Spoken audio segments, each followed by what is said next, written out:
சஜித்துக்கே ஆதரவு. இலங்கை தமிழரசு கட்சி உத்தியபூர்வமாக அறிவிப்பு. வாக்களிப்பு நிலையங்களுக்கு கைபேசிகளை எடுத்துச் செல்ல தடை. பொய்யான வாக்குறுதிகளை வழங்க நான் விரும்பவில்லை. நாமல் ராஜபக்ச தெரிவிப்பு. எந்த பிரதான கட்சி தலைவருடனும் பேச்சுவார்த்தை நடத்தப் போவதில்லை. அரியநேத்திரன் தெரிவிப்பு. தற்போதைய சூழலில் நாட்டு மக்களுக்கு ரணிலின் வெற்றியே அவசியம். டக்ளஸ் தேவானந்த அறைகூவல். தேர்தல் தொடர்பான கண்காணிப்பு பணிகளுக்கு தயாராகும் டிக்டாக். அச்சுறுத்தல்களால் ரணில் விக்ரமசிங்கவின் வெற்றியை தடுக்க முடியாது. ஆசு மாரசிங்க தெரிவிப்பு. இந்தியாவிற்கு தப்பிச் செல்ல விமானத்திற்குள் அத்துமுறை நுழைந்த இளைஞன் கைது. ஜனாதிபதி தேர்தலில் ஐக்கிய மக்கள் கூட்டணியின் ஜனாதிபதி வேட்பாளர் சஜித் பிரேமதாசவை ஆதரிக்க மேற்கொண்ட தீர்மானத்தில் மாற்றங்கள் இல்லை என இலங்கை தமிழரசு கட்சி உத்தியபூர்வமாக அறிவித்துள்ளது. இலங்கை தமிழரசு கட்சியின் பொதுச் செயலாளர் அறிக்கையொன்றின் மூலம் இதனை தெரிவித்துள்ளார். ஜனாதிபதி தேர்தலின் போது வாக்களிப்பு நிலையங்களுக்கு கைபேசிகளை எடுத்துச் செல்வது முற்றாக தடை செய்யப்பட்டிருப்பதாக தேர்தல்கள் ஆணைக்குழுவின் மேலதிக ஆணையாளர் சிவசுப்பிரமணியம் அச்சுதன் தெரிவித்துள்ளார். அஞ்சல் வாக்கினை பதிவு செய்து அந்த வாக்குச்சீட்டை படம் எடுத்து சமூக வலைதளங்களில் பதிவு செய்யப்பட்ட சம்பவம் பரபரப்பை ஏற்படுத்தியிருந்தது. இந்த நிலையில் வாக்களிப்பு நிலையங்களுக்கு கைபேசியை எடுத்துச் செல்ல ஏற்கனவே இருக்கின்ற தடையை இறுக்கமாக கடைபிடிக்க தீர்மானிக்கப்பட்டிருப்பதாக அவர் தெரிவித்துள்ளார். நாட்டின் சட்டத்தின்படி வாக்களிப்பு என்பது ரகசியமாக கொள்ளப்பட வேண்டிய விடயமாகும். எனினும் வாக்குச்சீட்டை படம் எடுத்து அதன் ரகசியத்தன்மையை பேணாமை சட்டப்படி குற்றமாக கருதப்பட்டு தண்டனை வழங்கப்படும் என்றும் அவர் தெரிவித்துள்ளார். இதேவேளை எதிர்வரும் 21ஆம் தேதி நடைபெறவுள்ள ஜனாதிபதி தேர்தலுக்கான ஏற்பாடு பணிகள் அனைத்தும் நிறைவடைந்துள்ளதாகவும் மேலதிக தேர்தல் ஆணையாளர் சிவ சுப்பிரமணியம் அச்சுதன் தெரிவித்துள்ளார். பொய்யாக வாக்குறுதிகளை வழங்க நான் விரும்பவில்லை எனவும் 13ஆம் திருத்தச் சட்டம் தொடர்பில் நாட்டு மக்களுடன் கலந்தாலோசித்து அது குறித்து நன்றாக ஆராய்ந்து தீர்மானம் எடுக்க வேண்டும் என்று ஸ்ரீலங்கா பொதுஜன முன்னணியின் ஜனாதிபதி வேட்பாளர் நாமல் ராஜபக்ச தெரிவித்துள்ளார்.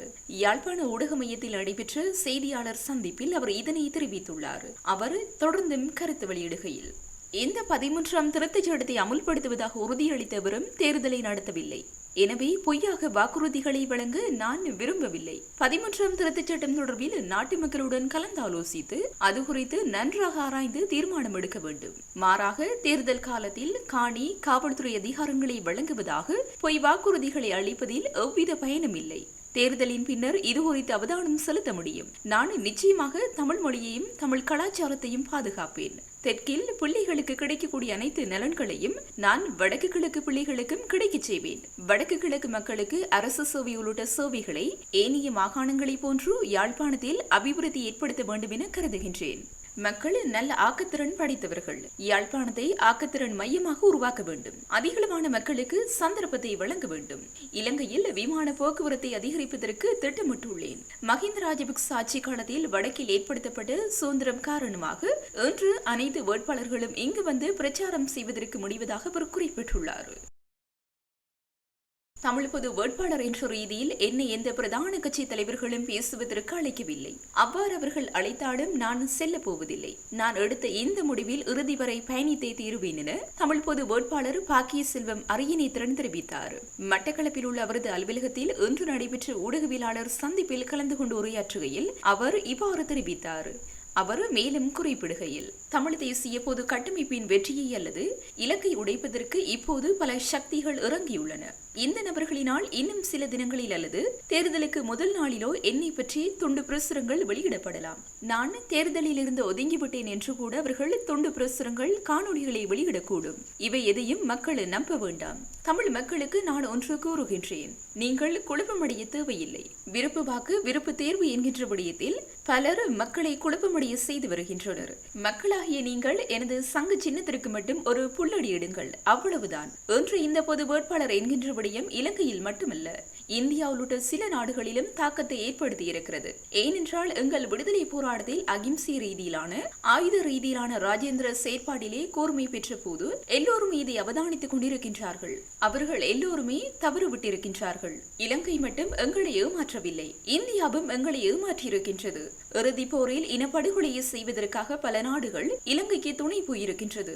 எனவே அவர்கள் அனைவருக்கும் ஒரு மனச்சாட்சி இருக்கின்றது. இணைந்த வடகிழக்கிலே ஒரு அரசியல் தீர்வினை தமிழர்களுக்கு வழங்க அவர்கள் தவறி இருக்கின்றார்கள். இந்த தவறை சுட்டிக்காட்ட வேண்டிய உரிமை வடகிழக்கு மக்களுக்கு உள்ளது. அதை ஒரு ஜனநாயக வடிவமாக நாங்கள் காட்டியிருக்கின்றோம். தமிழ் தேசிய பொது கட்டமைப்பின் வேட்பாளராக வர வேண்டும் என்று நான் ஆசைப்படவில்லை. வேட்பாளராக என்னை தெரிவு செய்வதற்கு முன் நானே 2 பேரை வேட்பாளராக முன்மொழிந்தேன். இறுதியாக சில மாற்றங்கள் ஏற்படுவதன் காரணமாக நான் இதை ஏற்றிருக்கின்றேன். அனைவரும் ஒன்றை புரிந்து கொள்ள வேண்டும். தமிழரசு கட்சியில் இருந்து வேறு அரசியல் கட்சியில் போட்டியிடுவது தமிழரசு கட்சியை விட்டு விலகிச் செல்வதாக கருதப்படலாம். நான் இன்னும் ஒரு கட்சியில் அங்கத்துவம் பெறவில்லை.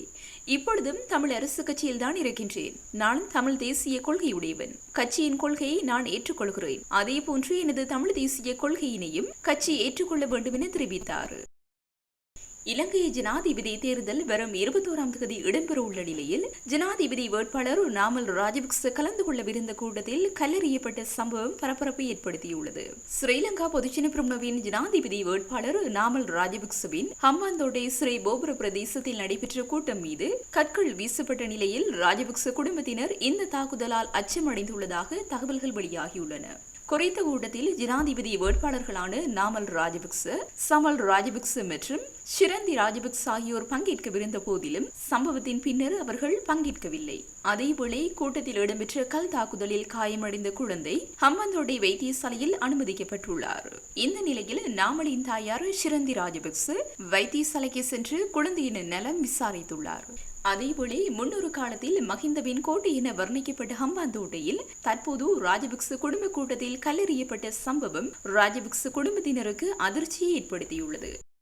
நாட்டினதும் தத்தமதும் எதிர்காலம் கருதி மக்கள் ஒருவரும் சிந்தித்து தெளிவுடன் தமது வாக்குகளை ரணில் விக்ரமசிங்கவுக்கு வழங்குவார்களாயின் அடுத்து வரும் 5 ஆண்டுகளுக்குள் சிறப்பான பொருளாதாரத்துடன் கூடிய வாழ்க்கை கட்டமைப்பு உருவாக்கிக் கொள்ள முடியும் என தெரிவித்துள்ள அமைச்சர் டக்ளஸ் தேவானந்தா கிடைத்துள்ள இத்தகைய சந்தர்ப்பத்தை எமது மக்கள் தவறவிட மாட்டார்கள் என்றும் நம்பிக்கை வெளியிட்டுள்ளார்.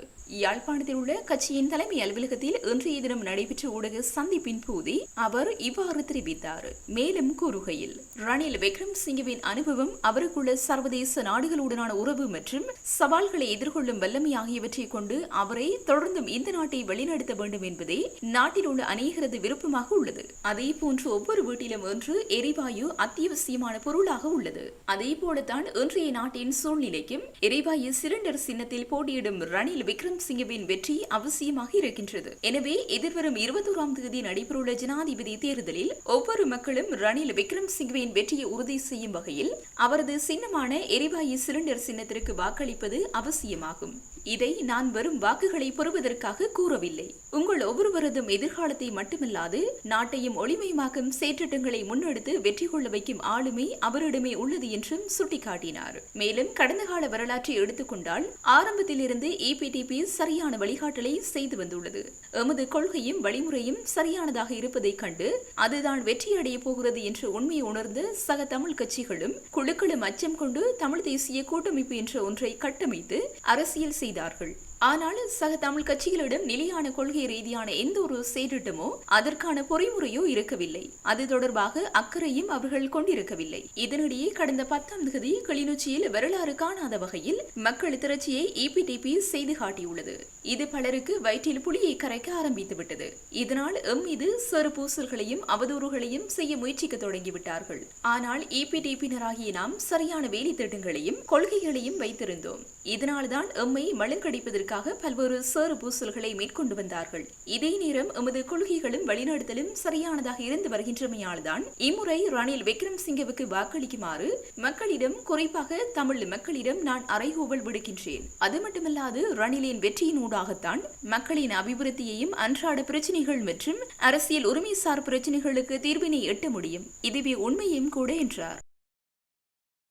எதிர்வரும் ஜனாதிபதி தேர்தல் தொடர்பில் தவறான தகவல்கள் பகிரப்படுவதை தடுக்க டிக்டாக் நிறுவனம் தயாராகி வருவதாக தெரிவிக்கப்படுகிறது. அந்த வகையில் தேர்தல் தொடர்பில் பகிரப்படும் உள்ளடக்கங்களை சரிபார்க்க IFCN அங்கீகாரம் பெற்ற நியூஸ் செக்கர் தகவல் சரிபார்த்தல் அமைப்புடன் டிக்டாக் கைகோர்த்துள்ளதாக கூறப்படுகிறது. இந்த திட்டத்தின் அடிப்படையில் டிக்டாக் இலங்கை தேர்தல் மையத்தையும் அறிமுகப்படுத்தியுள்ளது. இந்த தேர்தல் மையம் ஆங்கிலம், சிங்களம் மற்றும் தமிழ் மொழிகளில் தனது சேவையை வழங்குகிறது. பயனர்களுக்கு தேர்தல் தொடர்பான உத்தியபூர்வ தகவல்கள் தகவல்களை வழங்குகிறது. இவற்றில் உள்ள அறிக்கையிடல் கருவிகள் பயனர்களை தவறாக வழிநடத்தும் உள்ளடக்கத்தை அடிக்கோடிட்டு காட்டும் என கூறப்பட்டுள்ளது. இந்த நிலையில் டிக்டாக்கின் உண்மை சரிபார்த்தல் வழிகாட்டுதல்களை மீறும் தகவல்களை அகற்றுதல், பகிரப்படுவதை கட்டுப்படுத்தல் மற்றும் நம்பகமான ஆதாரங்களுக்கு தேடல்களுக்கு வழிகாட்டல் ஆகியவற்றை செயற்படுத்தும். எதிர்க்கமைய வெளிப்படைத்தன்மை மற்றும் நேர்மையான தேர்தல் முறையை பேணுவதற்கு பாதுகாப்பான அமைப்புகள் மற்றும் சிவில் சமூக அமைப்புகளுடன் இந்த தளம் தொடர்ந்தும் செயற்படும் என தெரிவிக்கப்பட்டுள்ளது. இலங்கை வரலாற்றில் அதிகப்படியான வாக்குகளை பெற்று வெற்றி பெறப்போகும் ஜனாதிபதியாக ரணில் விக்ரமசிங்கவே இருப்பார் என முன்னாள் ஆளுநர் ஆசாத் சாலி தெரிவித்துள்ளார். கல்முனை சாய்ந்தவரது பகுதியில் நேற்றைய தினம் இடம்பெற்ற தேர்தல் பிரச்சார கூட்டத்தில் கலந்து கொண்டு கருத்து தெரிவிக்கும் போதே அவர் மேற்கண்டவாறு குறிப்பிட்டார். தொடர்ந்தும் தெரிவிக்கையில், முழு நாடும் அனுரவுக்கு என்று சிலர் சொல்லிக் கொண்டிருக்கிறார்கள். மறுமுனையில் சஜித் இப்போதே ஜனாதிபதியாகிவிட்டார் என நினைத்துக் கொண்டிருக்கிறார். சஜித் மற்றும் அனுர உள்ளிட்ட இவர்கள் அனைவரும் வேடிக்கை பாத்திரங்கள். ஆனால் ஜனாதிபதி ரணில் விக்ரமசிங்கே முதிர்ச்சியானவர். அன்று நாட்டில் கோடபய ராஜபக்ச மட்டுமே மிஞ்சியிருந்தார். இறுதியாக தேசிய பட்டியல் நாடாளுமன்றத்திற்கு வந்த ஜனாதிபதி ரணில் விக்ரமசிங்கவே நாட்டை காப்பாற்ற வந்தார். நாட்டு மக்கள் வாழ தகுந்த வகையில் நாட்டின் நிலைமையை மாற்றியமைத்தார். அதன் பலனாக இன்று ஜனாதிபதி ரணில் விக்ரமசிங்கே 50 லட்சம் வாக்குகளுக்கு மேற்பட்ட வாக்குகளை பெற்றுக் கொள்வார் என்ற நம்பிக்கை உள்ளது.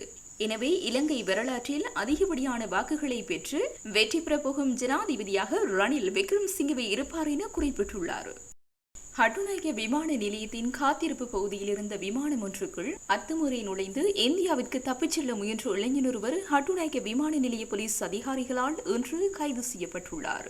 கொழும்பு கிராண்ட் பாஸ் பிரதேசத்தைச் சேர்ந்த 23 வயதுடைய இளைஞனை கைது செய்யப்பட்டுள்ளார். சந்தேக நபர் இன்று அதிகாலை 3:45 மணியளவில் ஹட்டுநாயக்க விமான நிலையத்திற்கு சென்று விமான நிலையத்தின் காத்திருப்பு பகுதியில் இந்தியாவின் சென்னை நகரத்தை நோக்கி பயணிக்கவிருந்த விமானம் ஒன்றுக்குள் அத்துமுறை நுழைந்துள்ளார்.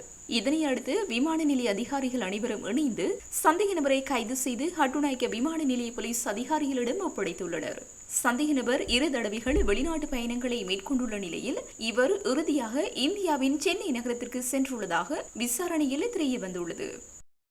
லெந்துலை என்போல் தோட்டத்தில் கடந்த 10ஆம் தேதி முச்சக்கர வண்டி ஒன்றிலிருந்து சடலமாக மீட்கப்பட்ட சிசு தொடர்பில் பல்வேறு தகவல்கள் வெளியாகியுள்ளது. இந்த சிசு பிறந்த கையோடு வயரொன்றில் கழுத்து நெரிக்கப்பட்டு கொலை செய்யப்பட்டுள்ளதாக நுவரெலியா மாவட்ட வைத்தியசாலையின் சட்ட வைத்திய அதிகாரியால் மேற்கொள்ளப்பட்ட பிரேத பரிசோதனையில் தெரியவந்துள்ளது. குறித்த தோட்டத்தில் உள்ள வீடொன்றுக்கு முன்னால் நிறுத்தி வைக்கப்பட்டிருந்த முச்சக்கர வண்டி ஒன்றிலிருந்து கடந்த 10ஆம் தேதி சிசுவின் சடலம் மீட்கப்பட்டிருந்தது. இதனையடுத்து சந்தேகத்தின் பேரில் ஒரு பிள்ளையின் தந்தையான 28 வயதுடைய முச்சக்கர வண்டி சாரதி போலீசாரால் கைது செய்யப்பட்டார். மாவனெல்லை பகுதியிலிருந்து என்போல் தோட்டத்திற்கு வந்திருந்த பெண்ணொருவரின் பையிலிருந்து சடலம் மீட்கப்பட்டுள்ளதாக சந்தேக நபரிடம் மேற்கொள்ளப்பட்ட விசாரணையில் தெரிய வந்துள்ளது. இதனையடுத்து சந்தேக நபரான 24 வயது பெண் போலீசாரால் கைது செய்யப்பட்டுள்ளார்.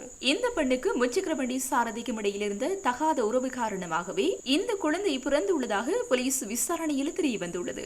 இந்த குழந்தை மாவனெல்லை பகுதியில் உள்ள வீடொன்றில் வைத்து கடந்த 5ஆம் தேதி பிறந்துள்ள நிலையில் சந்தேக நபரான பெண்ணும் அவரது சகோதரியும் இணைந்து குழந்தையை கழுத்து நெரித்து கொலை செய்துள்ளனர். இதனையடுத்து இந்த பெண்ணு முச்சக்கர வண்டி சாரதியும் இணைந்து குழந்தையின் சடலத்தை அக்கரப்பத்தினை பகுதியில் புதைப்பதற்கு திட்டமிட்டுள்ள நிலையில் சடலத்தை அடக்கம் செய்வதற்கு முன்னர் முச்சக்கர வண்டி சாரதியின் தாய் அதனை கண்டுபிடித்து அக்கம் பக்கத்தினருக்கு தகவல் வழங்கியுள்ளதாக போலீஸ் விசாரணையில் மேலும் தெரிய வந்துள்ளது. கைது செய்யப்பட்ட பெண் போலீஸ் பாதுகாப்புடன் நுவரெலியா வைத்தியசாலையில் சிகிச்சை பெற்று வரும் நிலையில் இப்பெண்ணையும் முச்சக்கர வண்டி சாரதியையும் இன்று நீதிமன்றத்தில் ஆஜர்படுத்த போலீசார் நடவடிக்கை எடுத்தனர். அத்துடன் குறித்த பெண்ணின் சகோதரியையும் கைது செய்வதற்கு போலீசார் நடவடிக்கை எடுத்து வருவதாக அக்கரப்பத்தினை போலீஸ் நிலையத்தின் பொறுப்பதிகாரி தெரிவித்தார். தேர்தலில் பின்னுக்கு தள்ளப்படுவதை உணரும் போது தேசிய மக்கள் சக்தி மக்களை அச்சுறுத்தும் நடவடிக்கையை ஆரம்பித்துள்ளது. எந்த அச்சுறுத்தலாலும் ரணில் விக்ரமசிங்கவின் வெற்றியை தடுக்க முடியாது. அவர்களுக்கு மக்கள் புல்லடி மூலம் எதிர்வரும் 21ஆம் தேதி பதிலளிப்பார்கள் என ஐக்கிய தேசிய கட்சியின் முன்னாள் பாராளுமன்ற உறுப்பினர் ஆசு மாரசிங்க தெரிவித்தார். ஐக்கிய தேசிய கட்சி தலைமையகமான ஸ்ரீகொத்தவில் இன்று இடம்பெற்ற செய்தியாளர் சந்திப்பில் கலந்து கொண்டு கருத்து தெரிவிக்கையிலேயே இவ்வாறு குறிப்பிட்டார். அவர் அங்கு தொடர்ந்து தெரிவிக்கையில், தேர்தல் சூடுபிடித்துள்ள நிலையில் அனுருகுமார திசாநாயக்க மற்றும் சஜித் பிரேமதாச முன்னர் இருந்ததை விட பின்தள்ளப்பட்டு தோல்வியின் விளிம்புக்கு சென்றுள்ளனர். இவர்கள் தேர்தல் பிரச்சார கூட்டங்களில் சேறு பூசும் பிரச்சாரமே செய்கிறார்கள். நாட்டை பொறுப்பேற்று எவ்வாறு முன்னேற்றுவது என்ற திட்டங்கள் எதுவும் இவர்களிடம் இல்லை. நிவாரணம் வழங்கும் திட்டமே இவர்களிடம் இருக்கின்றது.